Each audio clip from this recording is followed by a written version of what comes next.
അർഹബ്ലൂം YouTube ചാനലിന്റെ ആദ്യത്തെ video ആണ്. ആദ്യത്തെ വീഡിയോ ആയതുകൊണ്ട് തന്നെ അതിൻ്റെതായിട്ടുള്ള പോരായ്മകൾ ഈ വീഡിയോയ്ക്ക് കാണും. അതൊക്കെ ക്ഷമിച്ച് നിങ്ങൾ എല്ലാവരും എൻ്റെ ഒപ്പം തന്നെ ഉണ്ടായിരിക്കും. അർഹബ്ലൂം കളക്ഷൻസിലുള്ള മാക്സിമം എല്ലാ ഡെയിലി വെയർ കുർത്താസും കോഡ് സെറ്റുകളും അതുപോലെ തന്നെ പാർട്ടി വെയറുകളും 3 പീസ് സെറ്റുകളും നിങ്ങളുടെ മുന്നിൽ ഞാൻ ഈ യൂട്യൂബ് ചാനലിലൂടെ എത്തിക്കുന്നതായിരിക്കും. ഇന്ന് ആദ്യമായിട്ട് നമുക്ക് ഒരു കോട്ടൺ കുർത്തി കാണാം. ഇതാണ് ആ കോട്ടൺ കുർത്തി. കോട്ടൺ കുർത്തി എന്ന് പറയുമ്പോൾ ഡെയിലി വെയർ കുർത്തിയായിട്ടോ പാർട്ടി വെയർ കുർത്തിയായിട്ടോ ഒക്കെ നമുക്ക് ഉപയോഗിക്കാം. സെമി പാർട്ടി വെയർ കുർത്തി എന്ന് പറയാം. ഇതിനകത്ത് എംബ്രോയിഡറി വർക്കാണ് മെയിൻ ആയിട്ട് വരുന്നത്. ഇതിന്റെ യോക്ക് പോർഷനിലും അതുപോലെ തന്നെ ഇതിന്റെ സ്ലീവിലും ഇതിന്റെ ബാക്കിലും ഒരു ഹെവി എംബ്രോയിഡറി വർക്ക് വരുന്നുണ്ട്. നല്ല സോഫ്റ്റ് കോട്ടൺ ആണിത്.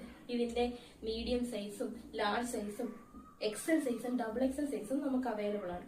ഇതേപോലുള്ള ഡെയിലി വെയർ കുർത്തീസിന്റെയും കോഡ് സെറ്റിന്റെയും ഒക്കെ കളക്ഷൻസ് ആയിട്ട് ഇതേ ചാനലിൽ ഞാൻ വീണ്ടും വരുന്നതായിരിക്കും. അപ്പോൾ നിങ്ങൾ എല്ലാവരും സബ്സ്ക്രൈബ് ചെയ്ത് ലൈക്ക് ചെയ്ത് സഹായിക്കണം.